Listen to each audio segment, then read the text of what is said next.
Hi, I'm Faye.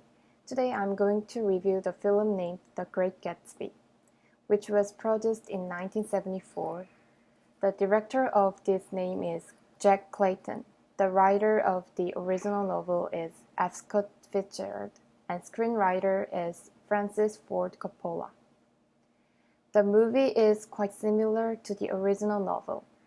The order of story is a little different from the book, but I think this is the matter of the media, and it might be more efficient to convey the contents of the movie in different order when played in movie. The places in the movie are really similar to what I imagined when reading the book. Especially the Gatsby's mansion is similar to the portrayal in the book. It is really huge against Nick's house in the movie, and this really makes Nick's house an eyesore.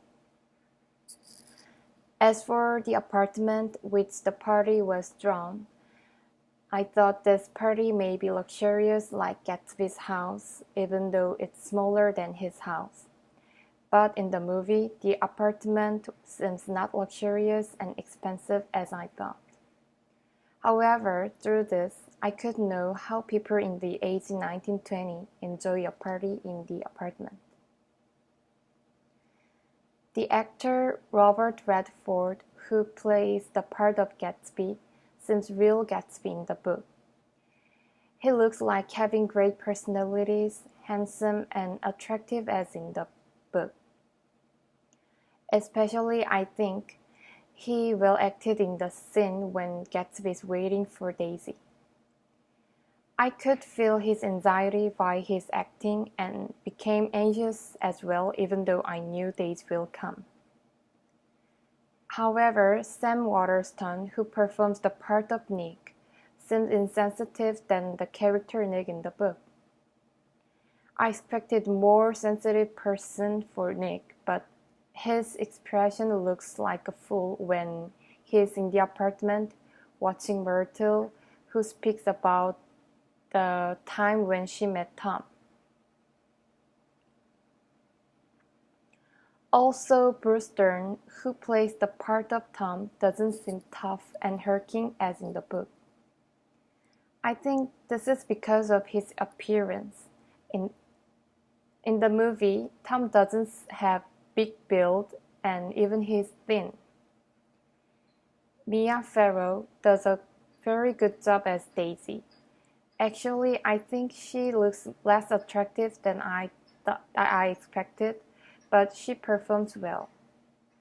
The reason is that she seems to want to get attention as in the book, because it looks like she flirts even when she talks with Nick. One of the most impressive moments in the film occurs when Gatsby meets Daisy. Daisy finds Gatsby in the mirror, which is in front of her, and she doesn't look back immediately. I think using this small prompt is a brilliant idea, because through her, who doesn't look back, we can feel how much she's surprised. This is much better than meeting face to face, because her back expresses her surprise more than her expressions. I think it is indirect but more effective to deliver the character's feeling. I felt something was missing because the movie tells nothing about Mr. Gatsby's father. If there had been more about Gatsby and his family, people could have felt more familiar with Gatsby. I'm still curious about who Gatsby is and why he didn't tell Nick and others that his father is alive. The film is worthwhile to watch to me.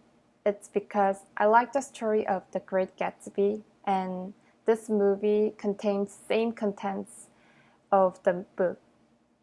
Also, it was good to be able to feel 1920s lifestyle and party. It's enjoyable because I cannot go back to the 1920s physically. On a scale from 0 to 5, I give this film a 4. I don't give a five because of Nick. I like Nick and his characteristic in the book, but he is different from what I imagined in the movie. I expected him to be a dignified person, but he is not in the movie. I prefer Nick in my mind's eye, but to the exclusion of this part, I enjoyed this movie. Thanks.